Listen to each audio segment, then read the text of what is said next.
Hello friends, welcome back to my YouTube channel. तो आज આપણે એડવાન્સ કોર્પોરેટ એકાઉન્ટિંગમાં તમારે જે ત્રીજું ચેપ્ટર છે શેર દીઠ કમાણીવાળું, તો તેનો જે દાખલો 2021માં પૂછવામાં આવ્યો, આજે આપણે તેનું સોલ્યુશન કરવાના છીએ। આની અગાઉના વિડીયોમાં આપણે 2020માં જે દાખલો પૂછાનો હતો શેર દીઠ કમાણીવાળો, તેનું આપણે સોલ્યુશન કર્યું। તો તે તમે ન જોયું હોય તો જોઈ લેજો। અને આજે આપણે 2021ના દાખલાનું સોલ્યુશન કરાવવાના છીએ। તો 2020માં આપણે જે દાખલાની ગણતરી કરી તેની જેવો જ દાખલો 2021માં પણ પૂછવામાં આવ્યો હતો। 5મો દાખલો પૂછવામાં આવ્યો હતો। તો આ દાખલો શેર દીઠ કમાણીવાળો છે અને છઠ્ઠો જે દાખલો પૂછવામાં આવ્યો હતો તે પણ શેર દીઠ કમાણીવાળો છે। 2021માં એમકોમ સેમેસ્ટર 3ની પરીક્ષામાં જનરલ ઓપ્શન હતો, તો દરેક દાખલો રહ્યો એ 7.5 માર્ક્સમાં પૂછવામાં આવ્યો હતો। તો માટે આ પણ દાખલો 7.5 માર્ક્સનો 2021માં પૂછાયેલો હતો। તો ચાલો આપણે સૌપ્રથમ આ દાખલાની રકમ જોઈએ, ત્યાર પછી આનું સોલ્યુશન કરીએ। તો આપણને રકમમાં આપેલું છે કે આરવી લિમિટેડ કે જેનું હિસાબી વર્ષ 1/21થી લઈ અને 31/12/2020નું છે। એટલે કે આરવી લિમિટેડનો હિસાબી સમયગાળો કેટલો છે, તો કે 1/1/2020થી લઈ અને 31/12/2020 સુધીનો છે। ત્યાર પછી આપણને કીધેલું છે કે વર્ષ દરમિયાન ઇક્વિટી શેરની સંખ્યા, તો આપણને વર્ષ દરમિયાનના ઇક્વિટી શેરની સંખ્યા આપેલી છે કુલ 12,50,000। ત્યાર પછી ઇક્વિટી શેર હોલ્ડરને ફાળે આવતો નફો, તો નફો આપણને આપેલો છે 75 લાખનો। તો આપણે નફો અને જે ઇક્વિટી શેરની સંખ્યા આપેલી છે તેને આધારે આપણે મૂળભૂત ઇપીએસની ગણતરી કરીશું। તો તે માટેનું સૂત્ર આવશે કે નફો છેદમાં ઇક્વિટી શેરની સંખ્યા, તો નફો પણ આપેલો છે અને ઇક્વિટી શેરની સંખ્યા પણ આપેલી છે। તો માટે આપણને સૌપ્રથમ મૂળભૂત ઇપીએસ મળશે।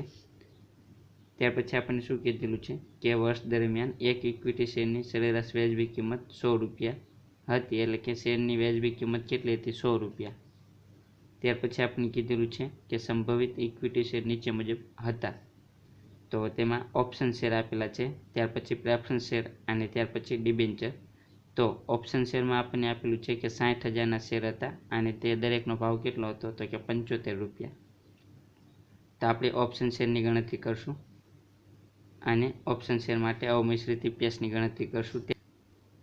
ત્યાર પછી આપણને કન્વર્ટેબલ પ્રેફરન્સ શેર આપેલા છે। કન્વર્ટેબલ પ્રેફરન્સ શેર એટલે કે રૂપાંતર પાત્ર પ્રેફરન્સ શેર, એટલે કે જે પ્રેફરન્સ શેરનું આપણે ઇક્વિટી શેરમાં રૂપાંતર થઈ શકતું હોય તો તેને કન્વર્ટેબલ પ્રેફરન્સ શેર કહેવાય।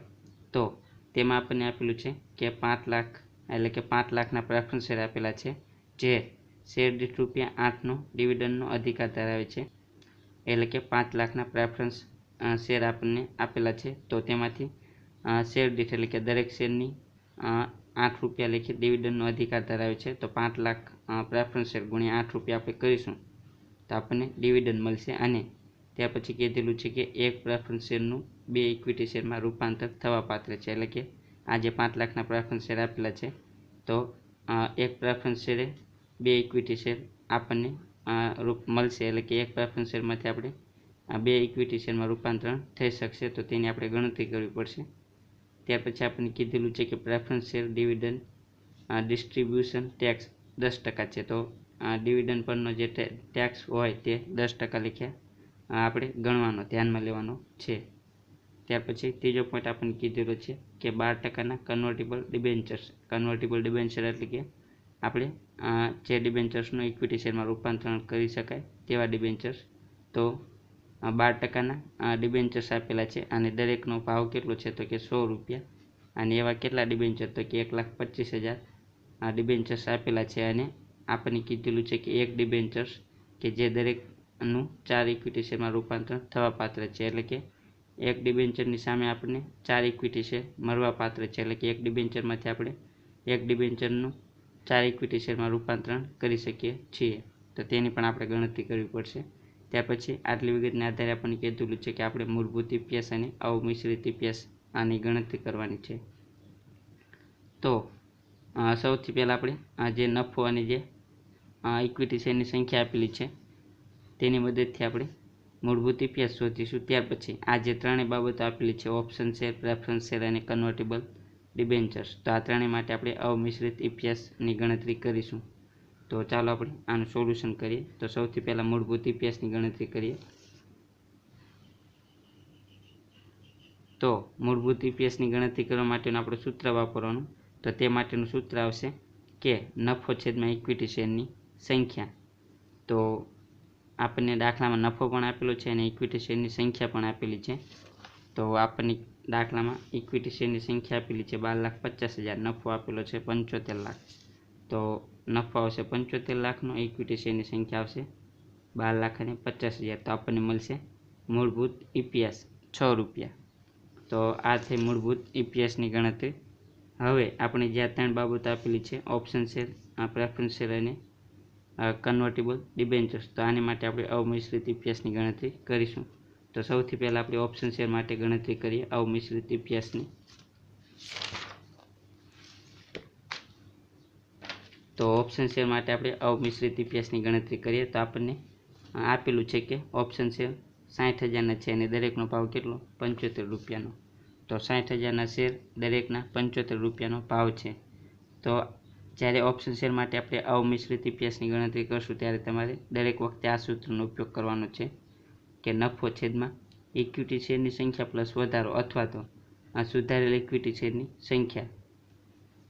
તો નફો આપણને જે દાખલામાં આપેલો છે તે જ આપણે ધ્યાનમાં લેવાનો 75 લાખનો, અને ઇક્વિટી શેરની સંખ્યા પ્લસ વધારો, તો ઇક્વિટી શેરની સંખ્યા આપણને આપેલી જ છે વર્ષ દરમિયાનની 12,50,000, તે ધ્યાનમાં લેવાની. પ્લસ વધારો, તો તેની આપણે ગણતરી કરવાની. તો તેની ગણતરી કઈ રીતે કરશું? તો આપણને કેટલા શેર આપેલા છે? ઓપ્શન શેર, તો ઓપ્શન શેર 60,000 આપેલા છે. તો 60,000. ત્યાર પછી આપણને આ શેરની વ્યાજબી કિંમત કેટલી આપેલી છે? તો આપણને શેરની વ્યાજબી કિંમત આપેલી છે 100 રૂપિયા. શેરની વ્યાજબી કિંમત 100 રૂપિયા. તો શેરની વ્યાજબી કિંમત માઇનસ ઓપ્શન શેરની કિંમત, તો ઓપ્શન શેરની કિંમત કેટલી આપેલી છે? 75. તો -75 છેદમાં વ્યાજબી કિંમત શેરની, તો 100 રૂપિયા. તો આ સૂત્ર છે. તો 60,000 ઓપ્શન શેર અને 100 રૂપિયા વ્યાજબી કિંમત માઇનસ ઓપ્શન શેરની કિંમત 75 રૂપિયા અને છેદમાં વ્યાજબી કિંમત 100 રૂપિયા. ત્યાર પછી 60,000 ઓપ્શન શેર છે, તો 60,000ના 60,000 આવશે. 100 - 75 તો 25 આવશે, છેદમાં 100 આવશે, એટલે કે 25 છેદમાં 100, તો આપણને 0.25 મળશે. તો આપણી પાસે ઓપ્શન શેર કેટલા છે? તો કે 60,000. 60,000 ગુણ્યા 0.25 આપણે કરીશું તો આપણને કેટલા મળશે? 15,000. તો 15,000નો વધારો ગણાશે. તો આપણે ઇક્વિટી શેર લખ્યા તો પ્લસ વધારો, તો વધારામાં આપણે કરીશું 15,000. તો જૂના ઇક્વિટી શેર આવશે 12,50,000 પ્લસ વધારાના તો 15,000. તો આ બંને ટોટલ કરીશું તો આપણને મળશે 12,65,000. તો નફો આવશે 75 લાખનો, છેદમાં ઇક્વિટી શેર પ્લસ વધારો આવશે 12,65,000નો. તો આપણને મળશે અવમિશ્રિત EPS 5 રૂપિયા ને 93 પૈસા. તો આ થઈ ઓપ્શન શેર માટે અવમિશ્રિત EPSની ગણતરી. ત્યાર પછી બીજી વિગત આપણને આપેલી છે પ્રેફરન્સ શેરની. તો આપણે પ્રેફરન્સ શેર માટે અવમિશ્રિત EPSની ગણતરી કરીશું. તો પ્રેફરન્સ શેર માટે અવમિશ્રિત EPSની ગણતરી, તો તે માટેનું સૂત્ર આવશે કે સુધારેલ નફો છેદમાં ઇક્વિટી શેરની સંખ્યા, એટલે કે સુધારેલ ઇક્વિટી શેરની સંખ્યા. તો આપણે જે ઓપ્શન શેર માટે સૂત્ર આવશે તેમાં થોડોક ફેરફાર આવશે. ઓપ્શન શેરમાં આપણે જે નફો આપેલો છે તે ધ્યાનમાં લેવાનો છે, જ્યારે આ પ્રેફરન્સ શેર માટે આપણે જ્યારે અવમિશ્રિત EPSની ગણતરી કરીશું તો તેને માટે આપણે સુધારેલ નફો, એટલે કે આપણે તે સુધારેલ નફાની ગણતરી કરવાની થશે અને સુધારેલ ઇક્વિટી શેરની પણ ગણતરી કરવાની થશે, બંનેની ગણતરી કરવાની થશે. તો આમાં આપણને શું કીધેલું છે? તો આમાં કીધેલું છે કે પ્રેફરન્સ શેર 5 લાખના છે, જે શેર દીઠ ₹8 લેખે ડિવિડન્ડનો અધિકાર ધરાવે છે, એટલે કે 5 લાખ પ્રેફરન્સ શેર ગુણ્યા 8 રૂપિયા આપણે કરીશું તો આપણને કેટલું ડિવિડન્ડ મળશે? તો 40 લાખનો આપણને ડિવિડન્ડ મળશે. અને આપણને કીધેલું છે કે એક પ્રેફરન્સ શેરનું 2 ઇક્વિટી શેરમાં રૂપાંતર થઈ શકે તેમ છે, તો તેની પણ આપણે ગણતરી કરવી પડશે. ત્યાર પછી આપણને કીધેલું છે કે preference share dividend distribution tax 10% છે, એટલે કે ડિવિડન્ડ પર ટેક્સ આવશે 10%નો. તો આપણે સૌપ્રથમ સુધારેલ નફાની ગણતરી કરીશું. તો સુધારેલ નફાની ગણતરી કરવા માટે સૌપ્રથમ તો આપણે જે જૂનો નફો આપેલો છે તે ધ્યાનમાં લેવાનો, એટલે કે ઇક્વિટી શેર હોલ્ડરને ફાળે આવતો નફો તો કે 75 લાખનો, તો તે આપણે ધ્યાનમાં લેવાનો. જૂનો નફો 75 લાખ પ્લસ પ્રેફરન્સ શેરનું ડિવિડન્ડ, તો ડિવિડન્ડ આપણને કેટલું મળશે? તો કે આપણી પાસે પ્રેફરન્સ શેર કેટલા છે? તો કે 5 લાખના છે. આની કિંમત કેટલી છે? શેર દીઠ તો કે 8 રૂપિયા. તો કે 5 લાખના પ્રેફરન્સ શેર ગુણ્યા 8 રૂપિયા કિંમત, તો 40 લાખ આવશે. પ્લસ ડિવિડન્ડ ડિસ્ટ્રીબ્યુશન ટેક્સ 10%, એટલે કે ડિવિડન્ડ પર ટેક્સ 10% આપણે લાગશે, તો કે ડિવિડન્ડ આપણને કેટલું પ્રાપ્ત થયું તો 40 લાખનું, તેના પર 10% ટેક્સ, તો કેટલા આવશે 40 લાખના 10% એટલે કે 4 લાખ, તો તે પણ પ્લસ થશે. એટલે કે પ્રેફરન્સ શેરમાં સુધારેલ નફાની ગણતરી કરતી વખતે નફામાં આપણે ડિવિડન્ડ પ્લસ કરીશું, પ્લસ તેમાં આપણે ટેક્સ પણ પ્લસ થશે ડિવિડન્ડનો. તો નફો આપણો 75 લાખ પ્લસ પ્રેફરન્સ શેરનું ડિવિડન્ડ 40 લાખ અને પ્લસ ડિવિડન્ડનો ટેક્સ 4 લાખ, તો આપણને સુધારેલ નફો કેટલો મળશે 1 કરોડ અને 19 લાખનો મળશે. તો સુધારેલ નફો આવશે 1 કરોડ અને 19 લાખનો. ત્યાર પછી આપણે ઇક્વિટી શેરની જે સુધારેલ ઇક્વિટી શેર છે તેની આપણે ગણતરી કરવી પડશે. તો સુધારેલ ઇક્વિટી શેરની ગણતરી આપણે કઈ રીતે કરશું, તો સૌપ્રથમ તો જૂના ઇક્વિટી શેર આપણને જે આપેલા હોય તે લખવાના. તો તે આપણને આપેલા છે જૂના ઇક્વિટી શેર 12,50,000, તો જૂના ઇક્વિટી શેર આવશે 12,50,000. ત્યાર પછી આ જે પ્રેફરન્સ શેરનું આપણે ઇક્વિટી શેરમાં રૂપાંતરણ કરીએ તો આપણને કેટલા ઇક્વિટી શેર પ્રાપ્ત થશે તે આપણે ગણતરી કરવાની. તો અહીં આપણને કીધેલું છે કે એક પ્રેફરન્સ શેરનું 2 ઇક્વિટી શેરમાં રૂપાંતરણ થઈ શકે તેમ છે, એટલે કે એક પ્રેફરન્સ શેરનું 2 ઇક્વિટી શેરમાં રૂપાંતરણ થઈ શકે તેમ છે. તો આપણી પાસે પ્રેફરન્સ શેર કેટલા છે ટોટલ, તો આપણને આપેલા છે પ્રેફરન્સ શેર 5 લાખ, તો 5 લાખ આવશે. તો 5 લાખ પ્રેફરન્સ શેર સામે આપણને ઇક્વિટી શેરમાં રૂપાંતર કરીએ તો આપણને કેટલા મળશે, તો ત્રિરાશિ મૂકવાની. તો 5 લાખ ગુણ્યા 2/1 તો કેટલા મળશે 10 લાખ. તો આપણે પ્રેફરન્સ શેરનું ઇક્વિટી શેરમાં રૂપાંતરણ કરશું તો આપણને 10 લાખ મળશે ઇક્વિટી શેર. તો જૂના ઇક્વિટી શેર 12,50,000 પ્લસ પ્રેફરન્સ શેરનું ઇક્વિટી શેરમાં રૂપાંતરણ કરતાં આપણને નવા ઇક્વિટી શેર મળશે 10 લાખ. તો 12,50,000 પ્લસ 10 લાખ, તો કુલ શેર આવશે 22 લાખ અને 50,000ના. તો ઇક્વિટી શેરની સંખ્યામાં આપણે 22,50,000 ધ્યાનમાં લઈશું. તો 1 કરોડ 19 લાખ છેદમાં 22 લાખ અને 50,000, તો આપણને મળશે અવમિશ્રિત EPS 5 રૂપિયા અને 28 પૈસા. તો આ થઈ પ્રેફરન્સ શેર માટેની અવમિશ્રિત EPSની ગણતરી. હવે આવી જ રીતે આપણે ડિબેન્ચર માટે ગણતરી કરીશું.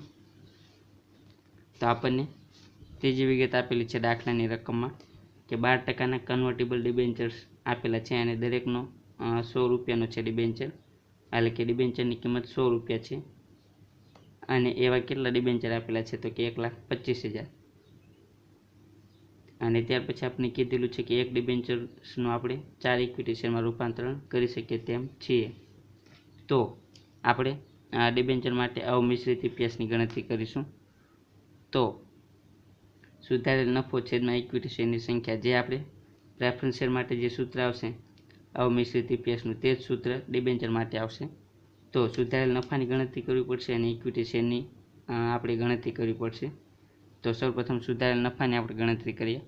તો સુધારેલ નફો બરાબર જૂનો નફો, તો જૂનો નફો આપણને આપેલો છે 75 લાખનો પ્લસ ડિબેન્ચરનું વ્યાજ. તો આપણને અહીં કીધેલું છે કે 12%ના કન્વર્ટેબલ ડિબેન્ચર દરેક ₹100નો એક એવા કેટલા ડિબેન્ચર તો કે 1,25,000. તો 12% છે તે શું છે વ્યાજ, તો 1,25,000 ડિબેન્ચર અને એની કિંમત શું એક ડિબેન્ચરની તો 100 રૂપિયા. તો 1,25,000 ગુણ્યા 100 રૂપિયા, તો આપણને કુલ ડિબેન્ચરની કિંમત મળશે અને તેના 12% આપણે કરીશું તો આપણને વ્યાજ મળશે. તો 1,25,000 ડિબેન્ચર ગુણ્યા 100 રૂપિયા અને તેના 12% એટલે કે આપણને મળશે ડિબેન્ચરનું વ્યાજ 15 લાખ. અને આપણને ડિબેન્ચરના વ્યાજ પરનો ટેક્સ આપેલો નથી તો આપણે ધ્યાનમાં લેવાનો નહીં, આપ્યો હોય તો આપણે બાદ કરવાનો, પરંતુ અહીં આપેલો નથી તો આપણે ધ્યાનમાં લેતા નથી. તો નફો આપણો 75 લાખ પ્લસ ડિબેન્ચરનું વ્યાજ 15 લાખ, તો કેટલા આવશે તો કે સુધારેલ નફો 90 લાખનો આવશે. તો સુધારેલ નફો આવશે 90 લાખ. ત્યાર પછી ઇક્વિટી શેરની સંખ્યાની ગણતરી, એટલે કે સુધારેલ ઇક્વિટી શેરની સંખ્યા. તો જૂના ઇક્વિટી શેર કેટલા છે 12,50,000, તો તે જ લખવાના પ્લસ આપણે ડિબેન્ચરનું રૂપાંતરણ કરશું ઇક્વિટી શેરમાં તો આપણને કેટલા મળશે તો તેની આપણે ગણતરી કરવી પડશે. તો આપણને દાખલામાં કીધેલું છે કે એક ડિબેન્ચરનું આપણે 4 ઇક્વિટી શેરમાં રૂપાંતરણ કરી શકશું. તો ત્રિરાશિ મૂકવાની કે એક ડિબેન્ચરનું આપણે રૂપાંતરણ કરશું તો આપણને ઇક્વિટી શેર 4 મળશે. તો આપણી પાસે ડિબેન્ચર કેટલા છે કુલ તો કે 1,25,000ના. તો 1,25,000ના ડિબેન્ચરનું આપણે રૂપાંતરણ કરશું ઇક્વિટી શેરમાં તો કેટલા મળશે, તો ત્રિરાશિ મૂકવાની કે 1,25,000 ગુણ્યા 4/1, તો આપણને મળશે 5 લાખ. તો જ્યારે આપણે ડિબેન્ચરનું આપણે રૂપાંતરણ કરશું ઇક્વિટી શેરમાં તો આપણને મળશે 5 લાખ. તો જૂના ઇક્વિટી શેર 12,50,000 પ્લસ રૂપાંતર પાત્ર થઈ શકે તેવા ડિબેન્ચરનું આપણે રૂપાંતરણ કરશું ઇક્વિટી શેરમાં તો આપણને કેટલા મળશે 5 લાખ. તો 12,50,000 પ્લસ 5 લાખ તો આપણને મળશે કુલ ઇક્વિટી શેરની સંખ્યા 17,50,000. તો ઇક્વિટી શેરની સંખ્યા આવશે 17,50,000. તો સુધારેલ નફો 90 લાખ છેદમાં ઇક્વિટી શેરની સંખ્યા 17,50,000 તો આપણને મળશે અવમિશ્રિત EPS ₹5.14. તો આ રીતે આપણે ગણતરી કરવાની હતી. તો આપણે અહીં આ દાખલામાં મૂળભૂત EPS અને અવમિશ્રિત EPSની ગણતરી કરી.